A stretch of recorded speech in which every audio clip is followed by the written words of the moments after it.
Relatório gerencial de abril do HGRE11. Vamos dar uma olhada no que está acontecendo no fundo e principalmente o trabalho que a gestão vem fazendo ao longo dos últimos anos. O vídeo de hoje é sobre isso. Eu peço a você o seu like, que ative o sininho para não perder conteúdo, que se inscreva no meu canal se gosta dos meus vídeos e que mande esse vídeo para os seus amigos. Isso vai me ajudar a fazer o canal crescer. Eu também estou no Instagram, @EstelaMourão. Aqui embaixo tem um link, me segue por lá, tem conteúdos diários de fundos imobiliários.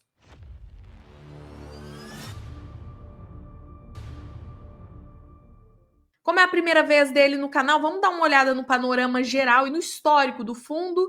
Hoje a HGRE está sendo negociada a R$ 103,43, está caindo. Hoje é data X, 2 de junho, então faz sentido cair. É um fundo do segmento de escritórios ou lajes comerciais ou corporativas, gerido pela Pátria. Tem mais de 142 mil cotistas. O yield mensal, baseado no que ele pagou e nesse valor de cota, é 0,75. Nos últimos 12 meses pagou 9,2%.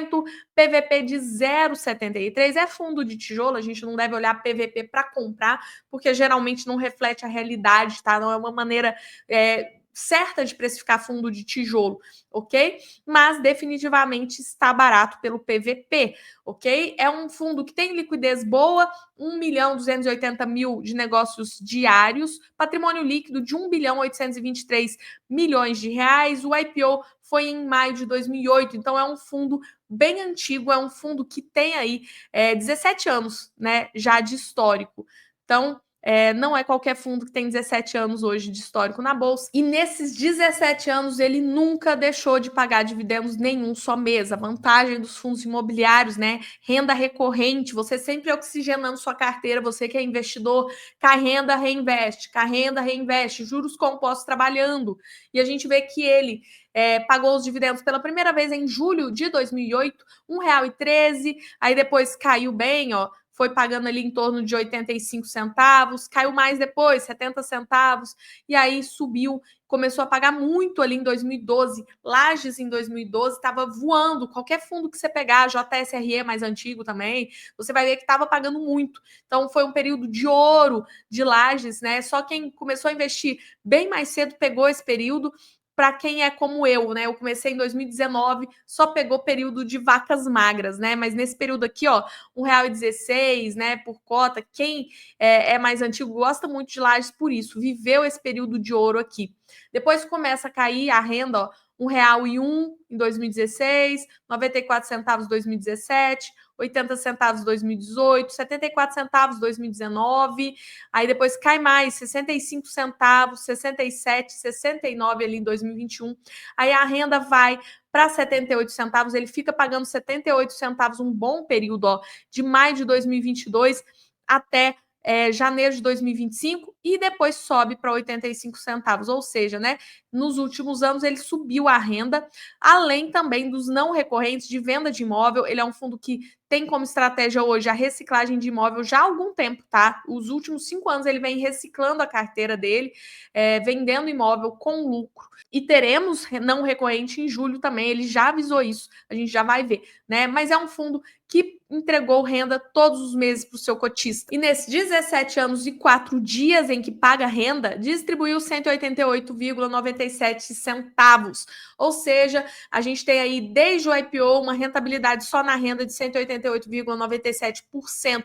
Cotista que entrou no IPO viu a sua cota valorizar muito, depois desvalorizar muito, né? Mas em renda ele está com R$ 88,97 além do que pagou. Então, o longo prazo faz isso. 17 anos não é qualquer tempo, é muita coisa. Quase a maioridade do fundo aí, né? Ano que vem completa a maioridade. O valor patrimonial dele por cota hoje é de R$ 154,27, um desconto de 26,6% no VP, para quem usa VP, mas já falo para vocês de novo. Isso é desatualizado, não vale a pena olhar VP, tá? Para quem é meu aluno, tem a planilha inteligente que mostra se ele está barato ou não, de acordo com o que ele paga e comparando com a renda fixa. Mas a gente vê aqui que o HGRE tinha um valor patrimonial por cota lá em abril de 2008, 17 anos atrás, né, de R$ 103,26. Hoje o VP está muito maior, né, 154,27. Uma baita de uma valorização. Por algum motivo o Clube FI tá pegando errado isso aqui. Mas a gente tem aqui, se a gente fizer a conta, né, 154,27 agora para o 123 2026 dá 49,39% de valorização, uma baita valorização do VP do HGRE. Não é qualquer fundo de lajes que entrega valorização patrimonial, ele entregou valorização patrimonial de quase 50% para os seus cotistas. Com relação ao comparativo, tá? De rentabilidade versus benchmarks, aí o bicho pega. Fundo de laje é complicado, né? Então a gente vê aqui que ele nunca bateu o IFIX. Bateu por um tempo o IPCA, bateu por um tempo o CDI, né? Hoje ele só bate o IPCA, tá? Ele não bate nem o CDI, nem também o IFIX, mas esse período aqui nos últimos 10 anos, não é desde o início. Desde o início a gente vai ver no relatório do fundo, tá? Então, nos últimos 10 anos, só bate o IPCA, tá? Ele entregou 88,77% no período, o IPCA do período foi 70,15%, então ele bateu a inflação, mas CDI do período foi 112,46%, e o IFIX 142,75. As lajes, né, já estão há algum tempo desvalorizadas, né? Então, os fundos de laje sofrem. Bom, e agora a gente vai para o relatório do HGRE de abril, que é novo. Todos os fundos da pátria vieram com relatório novo, tá? Fiz minhas considerações no relatório do HGLG. Mais uma vez, panorama que deveria ser tirado, não tem porquê, ainda mais que o relatório foi entregue com atraso. Tá? Mas não vejo sentido todo o relatório ter panorama, 2 páginas, a gente quer saber do fundo mais do que tudo, né? E com relação aos comentários da gestão, ele fala de novo, relatório padronizado, quem tiver sugestão, mandar e-mail para a Pátria, manda e-mail, pessoal, com educação. Com relação aos resultados e rendimentos do fundo, o HGRE teve uma receita total de R$ 1,03 em abril, um resultado de 81 centavos, distribuiu 84, pegou 4 centavos da reserva, tá? Os principais eventos que impactaram o resultado do fundo foi o reajuste de aluguel no Sêneca em abril. O fundo foi impactado positivamente por 2 centavos por cota, devido ao reajuste anual do aluguel da TOTVS, e teve a venda do Brasil Interparte, e ele recebeu a 4ª parcela da venda, um lucro de 1 centavo por cota. Então, ele teve ainda um impacto de 3 centavos por cota no resultado. Se a gente tirar isso dos 81, então a gente tem 78 centavos de resultado, tirando esses não recorrentes, vamos dizer assim, né? Rendimento anunciado foi 85 centavos, e aqui a gente vê a boa notícia para os cotistas que estão acostumados com o dividendo mais gordo em julho e janeiro. Vai ter rendimento gordo pagos em julho, né? Então ele fala, em função dos resultados não recorrentes já realizados de venda de imóvel, o fundo deverá ter um rendimento maior em junho. Rendimento em junho, pago em julho. Então, em julho, vem renda gorda para os cotistas, tá? Então, é interessante isso é muito bom, os cotistas adoram, né? E aí a gente vê aqui, patrimônio líquido do fundo hoje, 1.823 bilhões, cota patrimonial 157,27, a gente já viu, cota mercado a 118,72, quando a gente viu, hoje está 113, então caiu bem, caiu R$5 por cota aí, né? Desvalorizou bem nos últimos dias, tá? E a gente vê um dividend yield da mercado de 8,6% ao ano, patrimonial 6,6%, mostrando o desconto aí no VP do fundo, né? É aquela coisa, paga muito bem? Não paga tão bem, não. Não é fundo de lajes, né? Geralmente não entrega um yield tão atrativo, ainda mais porque a gente tem uma vacância mais elevada, a gente tem ali um fundo que entrega menos, faz parte, do setor, tá? Aqui, com relação às movimentações de locatários em abril, não tiveram movimentações, tá? A vacância continua a mesma, ó, vacância física 13,8, vacância financeira 9,7. Quem olha para isso pode pensar, nossa, que vacância alta, né? Quando compara com o JSRE, 3% de vacância, que vacância alta. Pois é, pessoal, mas olha que interessante, né? A gente olhando aqui o fundo pelo relatório de abril de 2023, ou seja, galera, 2 anos atrás, abril de 2023, olha a vacância física do fundo, 27,64. A vacância financeira, 16,82. A vacância física, pessoal, era o dobro do que a gente tem agora. Ó. A vacância física, 13,8. Então, o fundo conseguiu diminuir bastante essa vacância. Não só fruto do movimento de mercado, que a gente vê, sim, o movimento favorecendo o HGRE, também o JSRE, né? E o pessoal indo para regiões mais secundárias, ele tem muito imóvel em regiões secundárias, como a Chucre, Zaidan, por exemplo, você também tem a movimentação da gestão que ajudou nisso, de venda de imóvel, tá? Tanto que se você ver aqui, ó, a área bruta locável 2 anos atrás era 186 mil metros quadrados. Hoje, 147 mil. Por que isso? Porque vendeu o imóvel. Imóveis que estavam vagos também. Isso ajudou a diminuir bastante essa vacância física e financeira, tá? Outra coisa interessante, o rendimento na época, 2 anos atrás, era 78 centavos. Hoje, 85. No segundo semestre, a gente deve ter um aumento de renda também para 89 centavos. Então, a gestão está trabalhando muito bem esse fundo. Mas é um fundo que hoje depende dessa reciclagem de portfólio, tá? É um fundo que depende disso para pagar isso que ele está pagando, para aumentar essa renda, mas a gestão conseguiu fazer isso, e isso é um ponto para a gestão. A gestão trabalhou muito bem, tá? Então, a gente viu essa diminuição de vacância nos últimos 2 anos, bem interessante, tá? Vamos lá. Com relação às tratativas comerciais das áreas atualmente vagas, eles estão em discussão de contrato na Torre Jatobá, de 1.100 metros quadrados e 5 andares do Guaíba. Nossa expectativa é de assinar ambos nas próximas semanas, ou seja, vacância provavelmente vai diminuir aí, a vacância física, né? Deve ter aí uma carência, enfim, mas a vacância física deve diminuir mais. Além disso, temos algumas negociações em andamento para locação no Senesp, que será devolvido montado. Olha aí o plug and play no HGRE, né? Igual Fatinha aí, Fatiene, mostrando a diferença de liquidez para ativos com mobiliário instalado versus open space, ou seja, imóveis vagos versus o plug and play. Então, vai ser devolvido um andar no Senesp montado, que eles vão alugar montado. Então, muito rapidamente. Então, é interessante. Durante o mês foram realizados reajustes em 14.071 metros quadrados de ABL do portfólio, e o fundo tem atualmente 2,8% de alavancagem, muito baixinha a alavancagem, tá? Mais de 80% da alavancagem com vencimento em mais de 12 meses, tá? Aqui a gente vê o número de locatários do fundo que eles não traziam, 35 locatários distribuídos aí em 13 imóveis, tá? O aluguel médio do portfólio, R$ 79,50. Se a gente pegar o relatório da Colliers, está bem abaixo do aluguel médio do mercado de São Paulo, tá? A gente vê aqui o último relatório da Colliers, do primeiro TRI, a gente vê aqui, ó, que a média em imóveis classe A mais e A, R$ 101,00 o metro quadrado no primeiro TRI. R$ 101,00 o metro quadrado. Imóveis classe B, R$ 82,00. Se a gente considerar também o imóveis classe B, está um pouquinho abaixo, tá? E se a gente pegar aqui o relatório deles, se a gente pegar aqui pelo tipo de imóvel, a gente vê que a maioria é A, ó.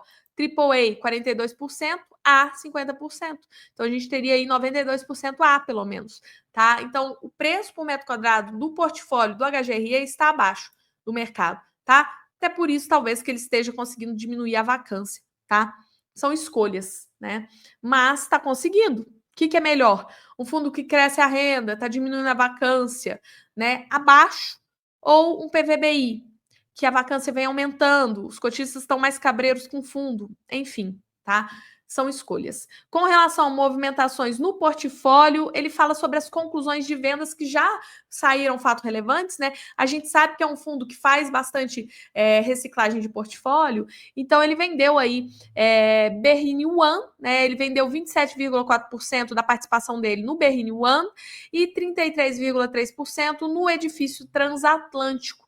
Todos esses geraram lucro, tá? Aqui a gente teve no transatlântico, eu vou chamar a atenção para isso, tá? Por quê? Porque quando você pega o Berrine One, né, a gente viu aí uma venda que gerou um resultado bom, né? Teve um lucro bom. Ele vendeu por um valor 15,7% superior ao último laudo, 29,7% superior ao valor do custo de aquisição, 60% superior ao valor de mercado, considerando o desconto da cota, tá?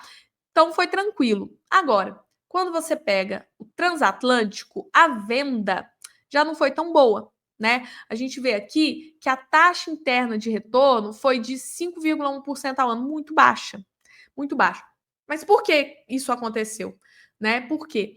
Porque um imóvel que ele adquiriu em 2009, que estava vago desde 2016, 9 anos, gerando despesas para o fundo, gerando encargos de condomínio e IPTU. Então, às vezes, é melhor vender se livrar de um traste do que continuar com despesa. E é por isso que ele vem conseguindo diminuir a vacância, como eu mostrei para vocês também, né? Porque ele está se livrando de imóveis que não estão performando tão bem, tá? E aí ele fala, ó, que o ativo sempre se mostrou um problema a ser resolvido pelo time, o ativo é antigo, encontra uma região desafiadora, faz parte em fundo de imóvel, tá? E aí ele fala aqui que tudo colabora para a tese de venda do ativo, tá? E eles vão conseguir continuar vendendo outros 2 conjuntos remanescentes que o fundo tem no imóvel. E aqui eu gostei muito desse comentário da gestão, explicando um pouco sobre imóveis para quem quer investir em fundo imobiliário e não entende que você não está investindo num papel avulso que fica voando por aí ser negociado em bolsa. Você está investindo em imóvel. Indiretamente, sim, você vai entrar no prédio, o prédio é seu? Não, mas o prédio é seu. Uma parte daquilo é seu. No final das contas, você está investindo em imóvel. E ele explica aqui. A realidade é que nem sempre as decisões foram fáceis de serem tomadas. O fundo possui mais de 15 anos, a gente viu, 17 anos. Fato que o coloca como um dos mais antigos da indústria. Isso significa que grande parte da estruturação do portfólio foi realizada em uma época mais desafiadora. Isso faz parte, pessoal. Se você compra um fundo não entendendo do mercado de imóvel, você está errado, você tem que estudar mais, tem que entender o que está acontecendo. Dentro de um cenário em que o mercado de fundos imobiliários ainda era embrionário, ele foi um dos primeiros. A consequência foi a construção de um portfólio adequado à época, mas que foi envelhecendo e se desenquadrando ao novo mercado escritório, em que novas regiões e novos prédios se desenvolveram. Por isso a importância da gestão de reciclar o portfólio sempre, de ser ativa sempre, tá? O próprio HGRI acompanhou esse movimento, aumentando seu portfólio, melhorando sua concentração em localização e qualidade. Hoje eles têm mais de 87% do portfólio classe A e superior. Por outro lado, ainda que o fundo tenha sempre sido ativo na reciclagem de portfólio, o mercado imobiliário demanda paciência, e é isso que a maioria dos investidores não tem paciência. A maioria quer resultado rápido. E muitas vezes você tem que investir com paciência no ativo. Muitas vezes os prazos são longos, com isso ainda restam alguns ativos a serem vendidos, eles vão continuar na reciclagem, tá? E o que eles têm feito nos relatórios há mais de 5 anos, quando deixaram claro o nosso plano de longo prazo para o portfólio, e eles vêm cumprindo muito bem. Como parte da implementação do plano, o HGRI foi o protagonista de diversos processos de venda de ativos e realocação do capital em estratégias que trariam uma melhora para o portfólio, e eles vêm fazendo isso com êxito, tá? Durante o processo, enfrentaram diversas crises, obstáculos, mas conseguiram trazer uma melhora substancial para a performance imobiliária do portfólio do fundo, que vem sendo demonstrado no aumento da renda recorrente, mesmo durante a pandemia, e nas distribuições extraordinárias que já viraram praxe do HGRE ao final do semestre, e ele vai conseguir distribuir mais de novo e deve conseguir aumentar a renda no segundo semestre. E ele fala que agradece a confiança dos cotistas e que vai continuar vendendo imóveis. O processo não foi finalizado, tá? Então faz parte a paciência do investidor. Aqui a performance desde o início, tá? A gente vê que o fundo, desde o seu início, tá? Ele conseguiu entregar 391% para os cotistas, o IFIX no período foi menor, 241%, e o CDI no período foi menor também. Então, desde o início, ele bate IFIX, ele bate CDI, tá? Então, ele entregou valor para o cotista desde o início. Nos últimos 10 anos, não. Por cota, a gente vê que ele aumentou a renda, né? Era 78, agora 85, distribuiu em julho 1,50, agora em julho vai distribuir não recorrente também. O yield mais baixo, faz parte. Quem investe em laje tem que entender isso, 8,6% o yield a mercado anualizado. Aqui, a DRE que eu odiei, não tem mais os últimos meses, né? Você tem aí uma DRE muito fraca, que eles tinham que voltar a melhorar ela, como a CSHG colocava. O resultado do fundo, a gente vê que a receita recorrente foi R$1,03, a receita não recorrente veio 1 centavo, teve despesa recorrente de 22 centavos e um lucro retido distribuído de 4 centavos. Na verdade, aqui, lucro distribuído, né? Ele teve que pegar 4 centavos da reserva, tá? Distribuiu 85 centavos e a gente vê aqui a reserva, né? bem robusta, R$ 2,47, caiu de um mês para o outro, porque ele usou os 4 centavos por cota, mas ainda é bem robusto e ele vai distribuir, não recorrente, né? A gente vê aqui que o patrimônio do fundo, né? O fundo tem imóvel 1.692 bilhões, fundo imobiliário 44 milhões, quase 45, em CRIs 52 milhões quase, renda fixa quase 33 milhões, ele tem parcelas a receber 51 milhões ainda, em dívidas 50 milhões, tá? O que dá um patrimônio líquido de 1,8 bi, tá? A gente vê aqui sobre a alavancagem, o fundo tem uma alavancagem muito tranquila, muito tranquila, uma dívida, ó, CRI Edifício Vivo, 50 milhões, CDI mais 1,22. A taxa é pesadinha, porque o CDI está muito alto, né? Mas é uma porcentagem muito pequena do fundo, não causa problemas.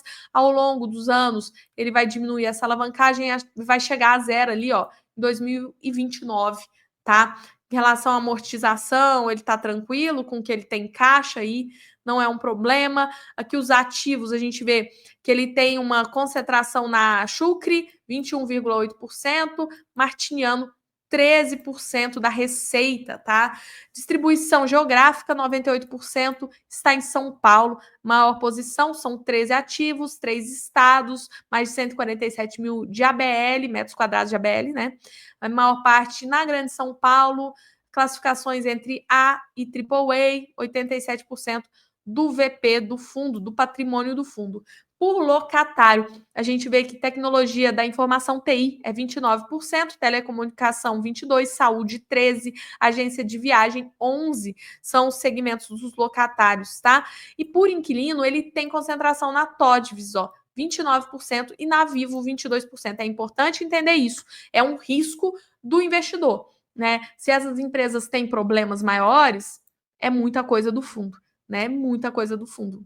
Então, é bom vocês entenderem isso. 50% do fundo em 2 inquilinos, ok? Com relação aos contratos, a gente vê que típico 70%, atípico 30%, por indexadores IPCA 48% e GPM 52%, tá? Com relação aos reajustes, a gente vê aqui março foi 37%, julho 23% de reajuste, é o que está vindo por aí, esses 23%, revisionais 54% de revisional ainda em 2025, depois de 2027 37%, com relação aos vencimentos 5% esse ano, depois 46% em 27, né? Em 2027 a gente vai ter aí quase metade do fundo passando por vencimento. Vamos ver como ele vai lidar com isso, está próximo, né?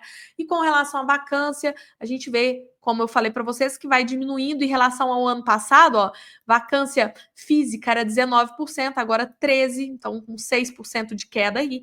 A vacância financeira era 16%, hoje é 9%, né, quase 10%. Então, 6,5% aí de diminuição de vacância. Eles vêm trabalhando muito bem essa vacância, a gestão e também o mercado está ajudando, né? O pessoal está saindo do PVBI para vir para o HGRE, que é mais barato, o aluguel, né? Com relação às movimentações de locatários, a gente não tem nada acontecendo, né? A vacância aí vai permanecer no mesmo patamar para os próximos meses, 13,3%. Aqui o comercial, a gente vê que a receita de locação hoje tem um potencial de R$ 1, né? Mas com as vacâncias, ele tem uma receita menor, né? Então você tem aí uma carência e desconto de 5 centavos e uma vacância de 10 centavos. Então daria aí 15 centavos a mais de potencial se ele conseguisse resolver tudo, se essa vacância, esses descontos caíssem, né? Funil de locação em negociação comercial, a gente tem 2.795 metros quadrados, em minutagem 4.515 metros quadrados, tá? Com relação a esse resumo de estratégia, ó, eles falam que seguem com uma boa perspectiva de redução da vacância, vai reduzir mais. E ele fala aqui que no segundo semestre eles vão ter os términos das carências para a expansão do Sírio-Libanês e BP na Torre Martiniano. Então, por isso, essas novas negociações e queda de carência, ele acha que a receita pode aumentar. Talvez até por isso eles colocaram que a renda vai aumentar no segundo semestre para 89 centavos por cota. Aqui o que eu gostei muito nesse novo relatório da Pátria, os fundos que ele tem em carteira. Ele tem hoje 6%, que é 2,5% do patrimônio do fundo. A gente vê que aumentou, era 0,3% no ano passado, agora está 2,5%, ainda pouquinho. E as maiores posições, ó, JSRE SARI, CORE, RBRP e RCRB. Bem pouquinho, né? Fundos imobiliários, número de cotistas caindo, né? Interessante é isso. A gente vê que o ano passado ele pagava menos, né? Pagava menos, tinha uma vacância muito maior. Hoje a vacância está menor, número de cotistas 10 mil a menos. Interessante, né? O pessoal perde a paciência ou não sabe por que comprou, enfim. Bom, é isso. Vamos seguir acompanhando a HGRE, que vem diminuindo a sua vacância, que deve aumentar a renda no próximo semestre, que vem com uma renda gorda em julho para os seus cotistas. Você tem HGRE, gosta do fundo? Deixa aqui no comentário que eu vou adorar saber. Por esse vídeo é isso. Até o próximo vídeo. Curte, compartilha, se inscreve no canal e se torne membro.